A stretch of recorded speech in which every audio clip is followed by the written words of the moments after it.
Nah, godaannya sekarang. Ini yang paling menarik, godaan. Oke ya. Yang pertama, orang yang berilmu, bukan ilmu agama ya, ilmu lahir, itu biasanya godaannya adalah alam materi, dunia. Orang yang ilmunya level syariat, itu godaannya keduniaan biasanya. Istrinya nambah, atau kekayaannya double, atau ngaji pakai tarif, atau macam-macam. Ini godaannya orang berilmu yang ilmunya masih syariah. Syariah ilmu ya, bukan syariah fakultas.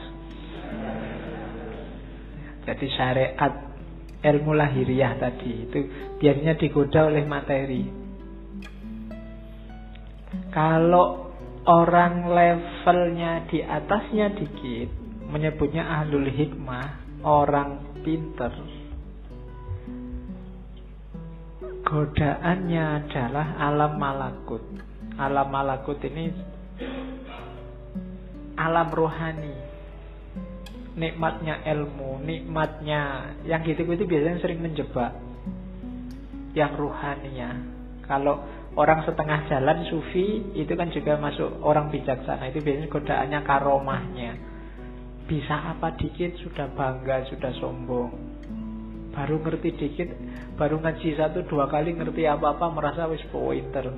Nah itu godaannya orang bijak. Jadi biasanya tergoda oleh alam malakut, dunia abstrak, dunia metafisik.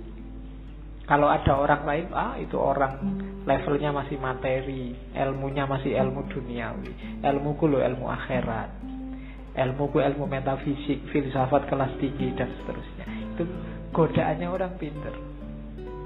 Godaannya ahli hakikat itu sifat-sifat ilahiyah, membanggakan dirinya sendiri. Aku kok bisa kayak gini ya. Berarti ini rasanya ekstase itu. Orang lain belum ngalami, aku sudah ngalami. Itu godaannya sudah. Terjatuh dalam kesombongan, kebanggaan diri. Sama jatuhnya juga pada egonya.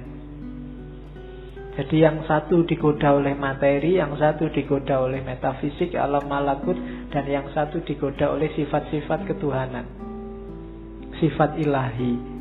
Jadi orang baik terus kagum. Kok bisa ya aku sedermawan ini? Itu penyakit sudah. Nggak nyangka loh aku bisa sholat malam rutin sekarang. Wah, kok bisa ya aku ikhlas gini, semua hartaku tak kasih, ada temenku tak kasih. Loh, itu penyakit. Itu godaannya para salik. Siapa saja yang merasa puas pada salah satunya, saat itu juga dia mandek.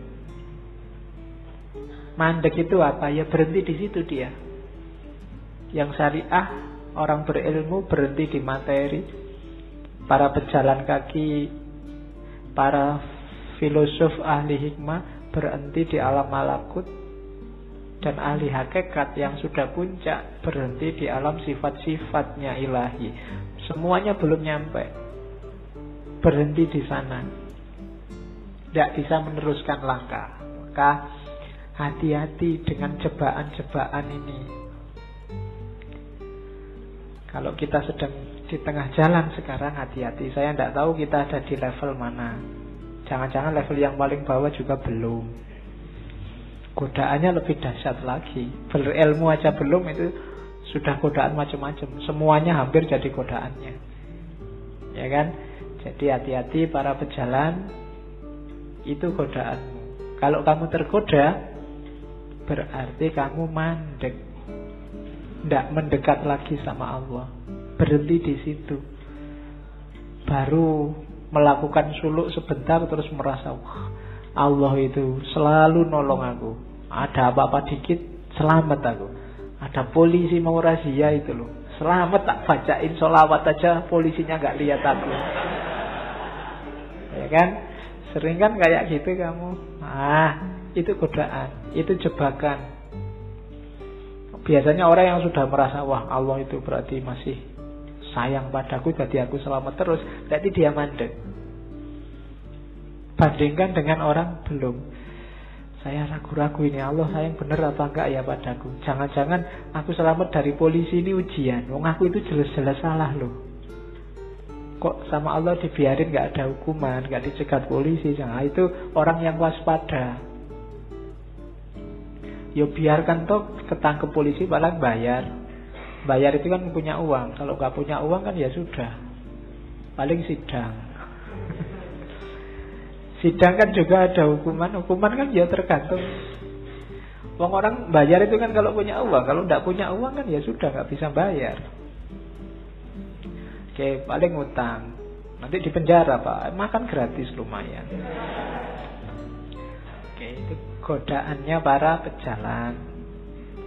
Terus, nah, jadi ini godaan yang besar biasanya. Banyak orang terjebak juga di sini, berlindung di balik takdir. Sudah takdirnya Pak. Mbok sampean itu sekali-sekalilah sholat duha, sholat tahajud, nunggu hidayah Pak. Kalau Allah belum ngasih hidayah ya belum. Itu namanya berlindung di balik takdir. Wah ya memang waktunya Pak. Kok sampean gak lulus-lulus Mas? Sudah semester 14. Ayo berarti takdirnya Pak. Nah itu berlindung di balik takdir. Katanya Syekh Abdul Qadir Jailani tidak boleh berlindung di balik takdir. Berlindung di balik takdir itu kan bahasa kasarnya mengkambing hitamkan Allah.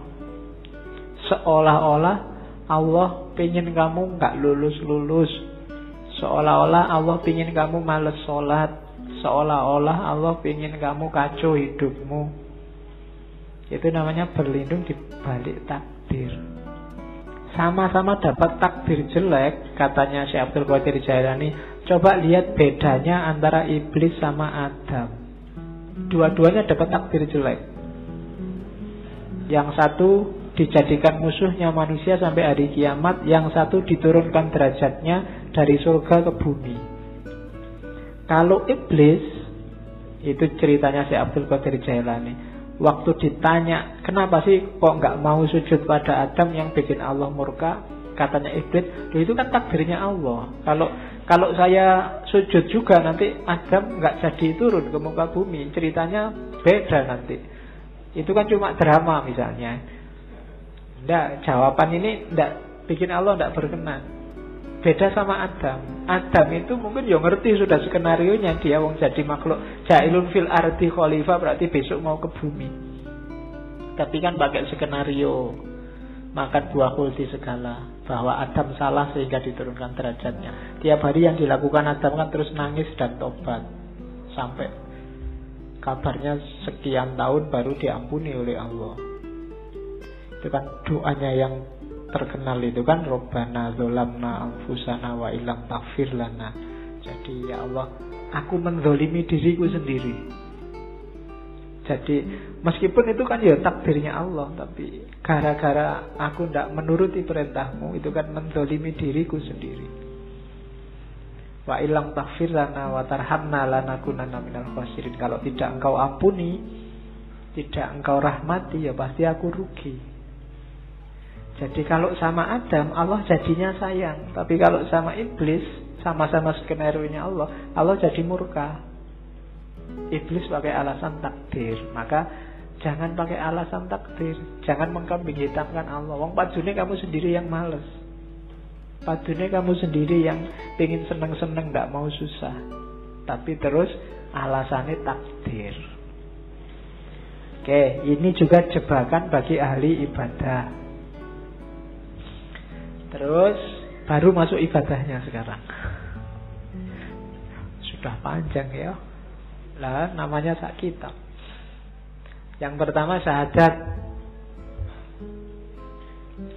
Syahadat itu ya kesaksian, diucapkan lewat mulut, diyakini lewat hati, dan diinternalisasi dalam kehidupan sehari-hari. Tidak boleh hanya mulut saja. Oh, saya sudah syahadat loh Pak. Tidak, bukan itu. Kalau ada orang diskusi, wah kamu sudah kafir, sekarang harus syahadat lagi. Itu syahadat mulut itu namanya. Kafirnya juga mungkin hanya kafir di mulut. Tidak hakiki. Syahadat yang hakiki itu apa? Kalau di Sirul Asror ada 12 kualitas diri yang harus dimasukkan dalam hidup kita paling tidak. Ada la ilaha illallah, ada Allah, ada Hu. Ini yang sering ditanyakan orang. Saya banyak ditanya tentang Hu ini. La ilaha illallah itu level awal. Hidup kita itu kan variabelnya banyak. Level takholli itu la ilaha illallah. Buang semua, sisakan Allah saja.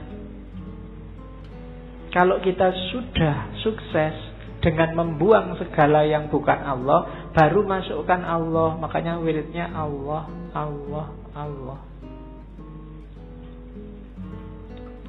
Kalau level Allah kita semakin naik, kesadaran kita semakin tinggi. Kalau masih Allah itu kan seolah-olah ada makhluk di dunia ini, terus ada Allah di sana yang namanya tiap hari kita sebut. Tapi begitu kita sadar bahwa ya semua yang ada di alam semesta ini manifestasi, tajalli dari keberadaan Allah, akhirnya tinggal Hu. Hu itu dia. Bahasa Arab dari huwa. Di mana-mana ada dia. Maka wiridnya tinggal Hu. Itu juga masih berjarak, nanti pada puncaknya sudah tidak ada kalimat lagi. Jadi ada Allah, awalnya la ilaha illallah, terus Allah, terus huwa, dia. Terus kualitas-kualitas yang lain yang harus kita hidupkan dalam kehidupan sehari-hari. Yang pertama al-haqqu. Kita harus, Allah itu maha kebenaran, dan kita harus menghidupkan kebenaran dalam hidup kita. Orang yang hidupnya memilih jalur bukan jalur kebenaran, berarti dia keluar dari syahadat, keluar dari kesaksiannya bahwa satu-satunya yang layak disembah hanya Allah. Yang kedua hayyun, maha hidup.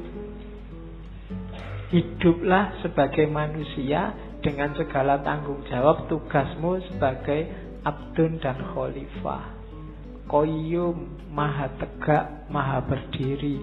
Qahar, maha menaklukkan. Fattah, fattah itu pembuka. Wahhab, maha memberi.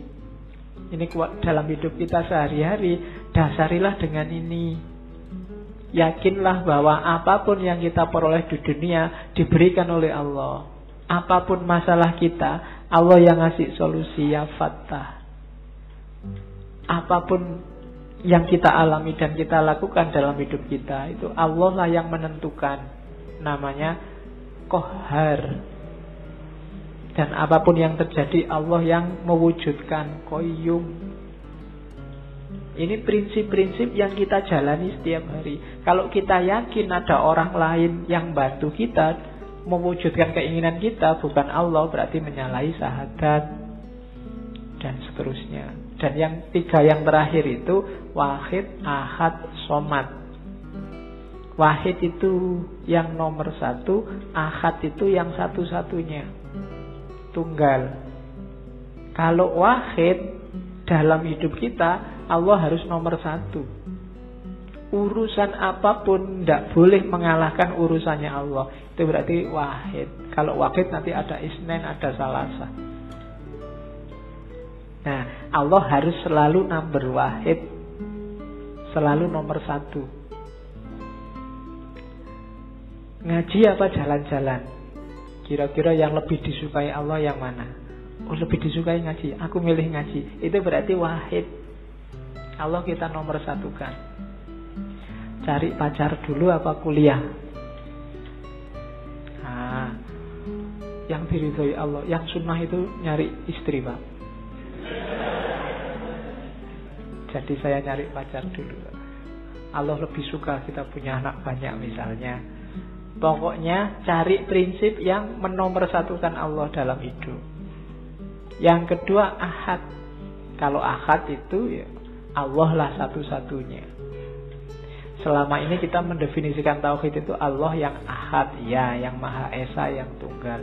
Cuma dalam prakteknya yang membuktikan bahwa kita yakin Allah ahad itu Allah yang wahid. Ketika Allah kita nomor satukan dalam hidup kita. Buktinya apa bahwa Allah itu wahid? Allahus somad. Qul huwallahu ahad, Allahus somad. Buktinya Allah ahad itu Allah wahid. Buktinya Allah wahid, Allah somad. Allah satu-satunya tempat kita bergantung. Jadi satu-satunya tempat kita bersandar itu Allah. Itu baru kita syahadat beneran. Kita tidak menggantungkan diri pada ijazah, pada IP, pada gelar, pada uang, pada jabatan, pada pekerjaan. Allah saja tempat kita bersandar. Itu berarti Allahus somad. Ini kualitas syahadat nomor 1. Mengucapkan syahadatnya gampang, cuma implikasi dan konsekuensinya panjang. Kalau sekedar asyhadu alla ilaha illallah wa asyhadu anna Muhammad Rasulullah saja gampang. Tapi dari situ kan konsekuensinya panjang. Jadi diucapkan lewat mulut tapi juga diinternalisasi dalam hati, diwujudkan nanti dalam perbuatan. Wahid, ahad, somad, hayyun, qayyum, qahar, dan seterusnya. Itu yang syahadat.